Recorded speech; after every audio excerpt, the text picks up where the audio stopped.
Hello students, today we are going to understand the meaning of the different terms used in food. One is food supplementation, food substitution, food fortification and food enrichment. What is food supplementation? A dietary supplement is intended to provide nutrients that may otherwise not be consumed in sufficient quantities. Supplements, as generally understood, include vitamins, minerals, fiber, fatty acids or amino acids, among the other substances. Some authorities define dietary supplements as foods, while elsewhere they are classified as drugs or other products. Their intended use of dietary supplements is to ensure that a person gets enough essential nutrients. Dietary supplements should not be used to treat any disease or as a preventive health care. An exception to this recommendation is appropriate use of vitamins. Dietary supplements are unnecessary if one eats a balanced diet. Supplements may create harm in several ways, including overconsumption, particularly of minerals and fat-soluble vitamins, which can build up in the body. The products may also cause harm related to their rapid absorption in a short period of time, quality issues such as contamination or adverse interaction with other foods and medications.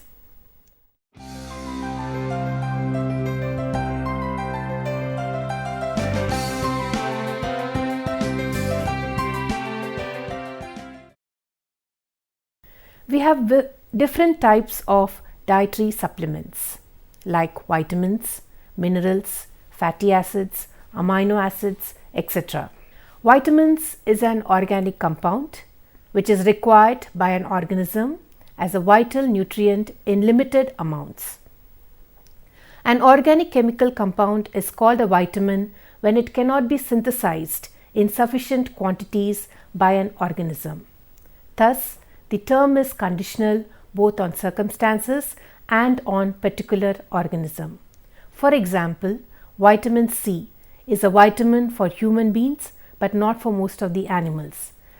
Supplementation is important for the treatment of certain health problems, but there is a little evidence of benefit when they are used by those who otherwise are healthy. Minerals are dietary elements which are chemical elements required by the living organisms other than the four elements, that is carbon, hydrogen, nitrogen and oxygen. The commonly used minerals in our daily diet are iron and calcium. Then we have herbal medicine, that is the use of plant for medicinal purpose. Plants have been the basis for medical treatments through much of human history, and such traditional medicine is still widely practiced today. Modern medicine recognizes herbalism as a form of alternative medicine, as a practice of herbalism is not strictly based on evidence gathered using the scientific method. However, the use of plant-derived compounds as the basis for pharmaceutical drugs and the physiotherapy to apply modern standards of effectiveness testing to herbs and medicines that are derived from natural sources. The scope for herbal medicine is sometimes extended to include fungal and bee products also in certain medicines. Next, we have amino acids and proteins. Now, the key elements of amino acids are carbon, hydrogen, oxygen and nitrogen, though other elements are also found in the side chains of certain amino acids. They are divided into three different categories. We have the essential amino acids, non-essential and conditional amino acids. Essential amino acids cannot be made by our body and hence have to be supplied by the food that we eat, whereas non-essential amino acids are made by the body from the essential amino acids and in the normal breakdown of proteins. Conditional amino acids are usually not essential except in times of stress, illness, or for someone who is challenged with a long life medical condition. The next dietary supplement which we commonly use is essential fatty acids. It refers to fatty acids which are required for biological processes but does not include the fats that only act as fuel. We also have bodybuilding supplements which are used as dietary supplements by those who are involved in bodybuilding and athletics. These are used to replace meals, enhance weight gain, promote weight loss, or improve athletic performance. Among the most widely used are vitamin supplements, protein drinks, branched chain amino acids, glutamine, essential fatty acids, and meal replacement products. Supplements are sold either as single ingredient preparations or in the form of stacks, that is, proprietary blends of various supplements which are marketed as offering advantages. While many bodybuilding supplements are also consumed by general public, their frequency of use may differ when they are used specifically by the bodybuilders. Now, what are the advantages of using food supplements? In addition to consuming food, they enable us to derive our daily source of vitamins and minerals. We know vitamins and minerals help protect the body from various diseases. Hence, supplements can offer added insurance that one is meeting daily recommendations of vitamins and minerals, especially in those who do not eat a healthy and balanced diet. They also contribute to improved muscle strength, endurance, and overall physical performance. They are therefore commonly taken by athletes to improve their performance. Some supplements are used in combination with drugs as a method of complementary or alternative treatment for health conditions. Food supplements can also prevent a variety of diseases and health conditions. Like, for example, folic acid is given during pregnancy, which prevents the pregnant woman from various birth defects like spina bifida, which is a birth defect seen in infants and mothers who consume less amount of folic acid in their diet. Vitamin D supplement is also necessary to regulate the amount of calcium in the body, which keeps your bones and teeth strong and healthy.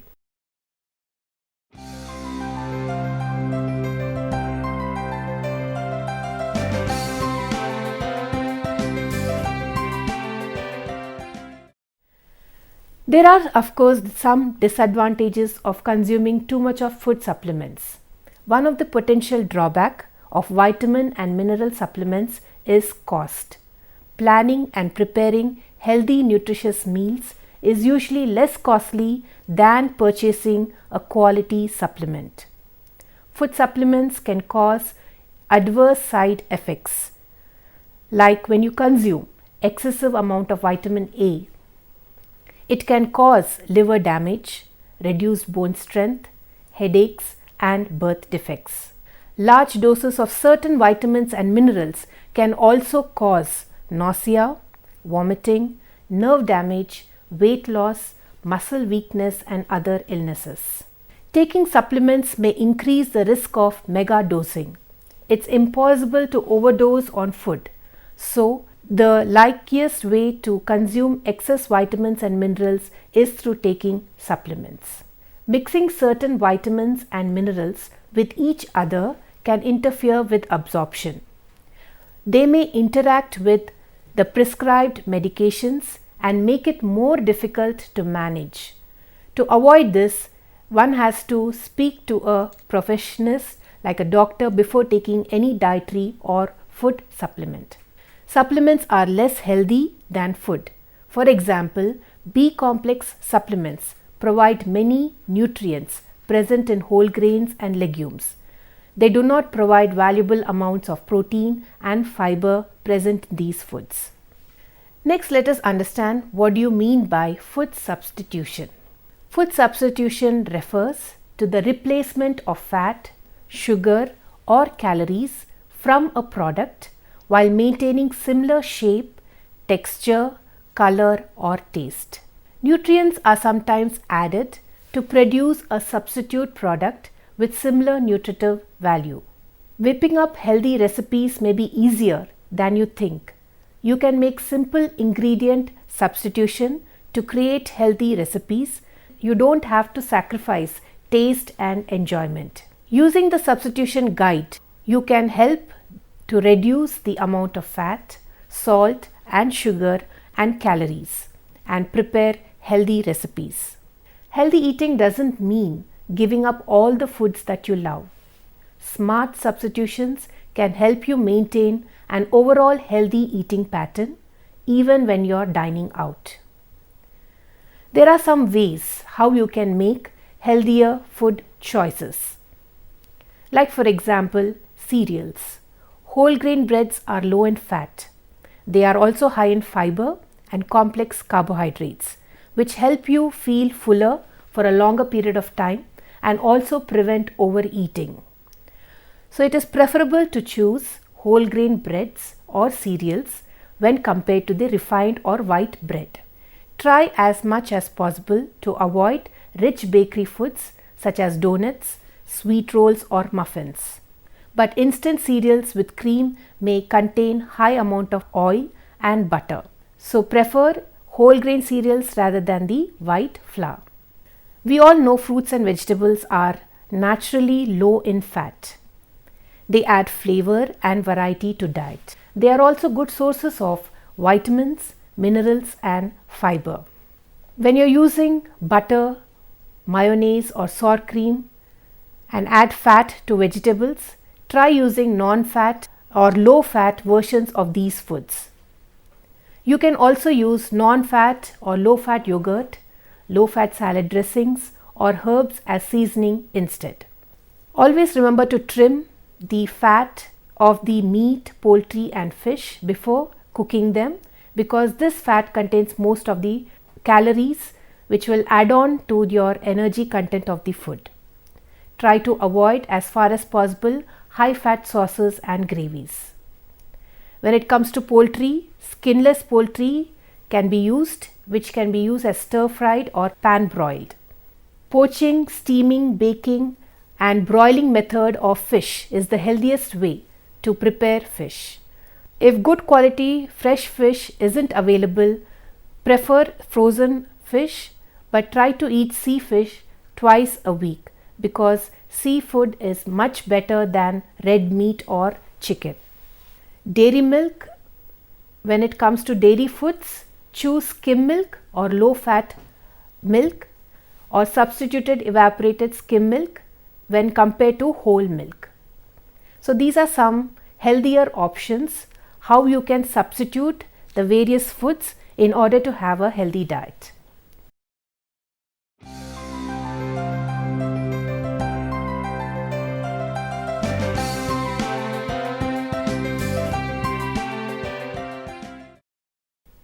Now let us see what we mean by food fortification. Food fortification is a process of adding micronutrients to food. It is a purely commercial choice to provide extra nutrients in the food, while other times it is a public healthy policy which aims to reduce the number of people with dietary deficiencies given population. Diets that lack variety can be deficient in certain nutrients. Sometimes the staple foods of a region can lack particular nutrients due to the soil of the region or because of the inadequacy of the normal diet. Addition of micronutrients to staple food and condiments can prevent large-scale deficiency diseases in these cases. So therefore, fortification refers to the practice of deliberately increasing the content of an essential micronutrient like vitamins and minerals. It also includes trace elements in a food, irrespective of whether the nutrients were originally in the food before processing or not, so as to improve the nutritional quality of food supply and also to provide a public health benefit with minimal risk of health. The most common fortified foods which are used are cereals and cereal based products, milk and milk products, fats and oils, tea and other beverages, and also infant formulas. There are 4 different methods of food fortification. One method is biofortification, that is breeding of crops to increase their nutritional value, which can include both conventional, selective breeding and modern genetic modification. Then we also have synthetic biology, that is addition of probiotic bacteria to the foods. The third method is commercial and industrial fortification, that is flour, rice, oils. These are common cooking foods. Then the last method is home fortification, where vitamin D drops can be added to the food. Many foods and beverages worldwide have been fortified. Although some may view these additions as strategic marketing schemes to sell their product, there is a lot of work that must go into the product before simply fortifying it. In order to fortify a product, it must first be proven that the addition of this vitamin or mineral is beneficial to health, whether it is safe and an effective method of delivery. The addition must also abide by all food and labeling regulations and support nutritional rationale. From a food developer's point of view, they also need to consider the costs associated with this new product and whether or not there will be a market to support the change. Some of the examples of foods and beverages that have been fortified and shown to have positive health effects are iodized salt. Iodine deficiency disorder is a single greatest cause of preventable mental retardation. Severe deficiencies cause stillbirth, miscarriages, and cretinism. But even a mild deficiency can significantly affect the learning ability of population. Today, over 1 billion people in the world suffer from iodine deficiency. Diseases that are associated with iodine deficiency include mental retardation, hypothyroidism, and goiter.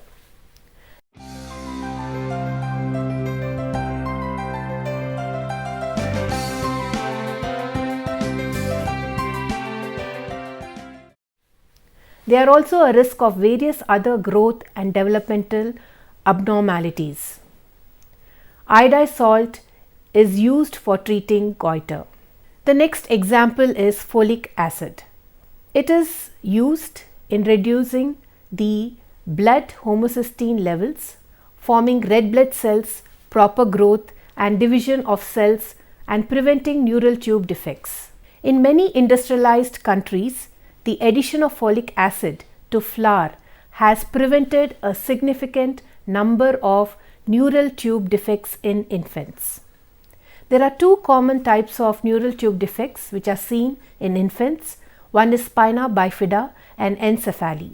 The RDA for folic acid ranges from as low as 150 μg per day for children and 400 μg per day for males and females over the age of 19 and 600 μg for during pregnancy. The main diseases associated with folic acid deficiency are megaloblastic or macrocytic anemia, cardiovascular diseases, and different types of cancer.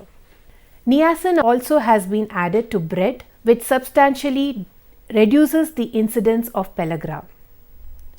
Pellagra is mainly caused due to the deficiency of niacin in the diet, and it is seen among poor families who use corn as their main dietary staple food.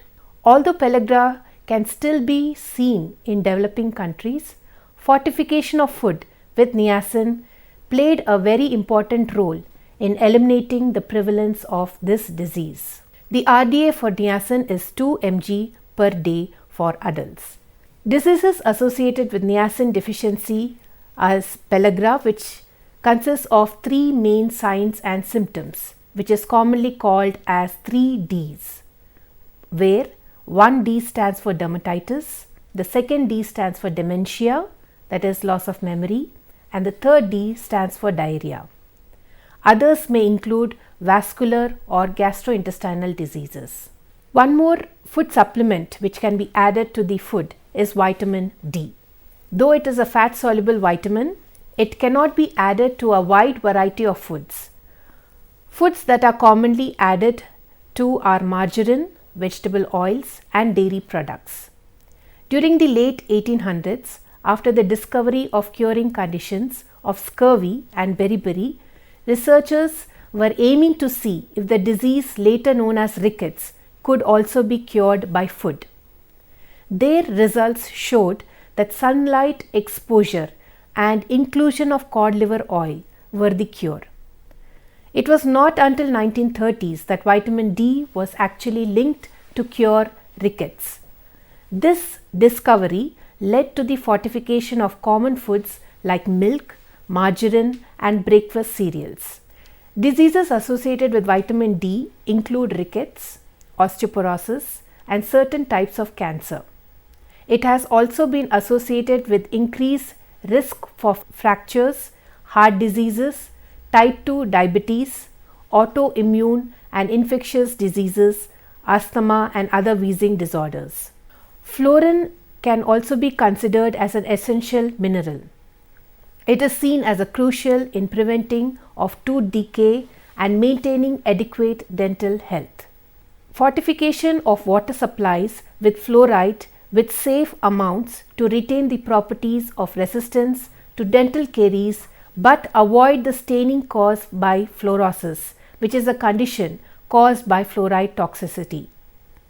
The tolerable upper inner level limit for fluoride range is from 0.7 mg per day for infants and 10 mg per day for adults. Conditions commonly associated with fluoride deficiency are dental caries and osteoporosis. Some other examples of fortification of foods is calcium is frequently added to fruit juices, carbonated beverages, and rice. White rice, which is frequently enriched to replace the lost nutrients during milling or added extra. Golden rice is a variety of rice which has been genetically modified to produce beta carotene. Amylase rich flour is also utilized for food making to increase dietary consumption. So these were some examples for food fortification.